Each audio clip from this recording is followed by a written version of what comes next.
સોનગઢ તાલુકાના સિંગલ ખાંચામાં આવેલી કામધેનુ યુનિવર્સિટીના સેન્ટર એક્સલન્ટ ઇન એક્વાકલ્ચર ખાતે આજરોજ રાષ્ટ્રીય મત્સ્ય ખેડૂત દિવસની ઉજવણી કરવામાં આવી હતી।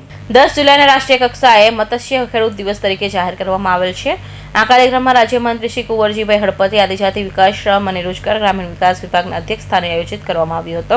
જેમાં રાજ્યમંત્રી કુંવરજીભાઈ હળપતિએ જણાવ્યું કે કેટલીક યોજનાઓ આદિવાસી પ્રજાઓ માટે આપી છે અને કઈ રીતે આ યોજનાનો પ્રજાને કામ આવે છે અને સમારોહમાં યુવાનોના મત્સ્ય ઉદ્યોગ ક્ષેત્રે એવોર્ડ વિતરણ, મત્સ્યપાલકો, ફિશિંગ કીટ, નિવાસી શાળાના બાળકોના ઇનામો આપવામાં આવ્યા હતા અને કાર્યક્રમમાં centre of excellence in aquaculture તેમજ જળ જૈવ વૈવિધ્ય અંગે ડોક્યુમેન્ટરી બતાવવામાં આવી હતી। તેમજ સમારંભમાં ભૂતપૂર્વ જિલ્લા પંચાયત પ્રમુખ સુરજ વસાવા, કેવિનના વૈજ્ઞાનિક ડોક્ટર પંડ્યા, મદદનીશ મત્સ્ય ઉદ્યોગો નિયામક ભારતીબેન તેમજ સીઓએના હેડ સુમિત લેન્ડે સહિત મત્સ્યપાલન ખેડૂતો મંડળીના હોદ્દેદાર, ખેડૂતો, વિદ્યાર્થીઓ તેમજ આદિજાતિ વિભાગ સંચાલિત નિવાસી શાળાના બાળકો જોડાયા હતા।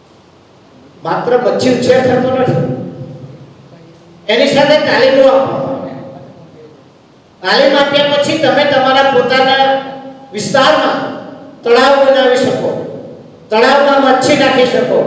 મચ્છી નાખ્યા પછી તમને અહીંથી એના માટેનું અનાજ એટલે કે એનો ખોરાક એને તમને ઉત્પન્ન અહીંથી મળી શકે, એવી વિવિધ પ્રકારની તાલીમો આપવામાં આવે। અત્યારે પઠાણ સાથે મનીષ રાંચંદાણી, હિન્દ ટીવી ન્યૂઝ, ઉકાઈ।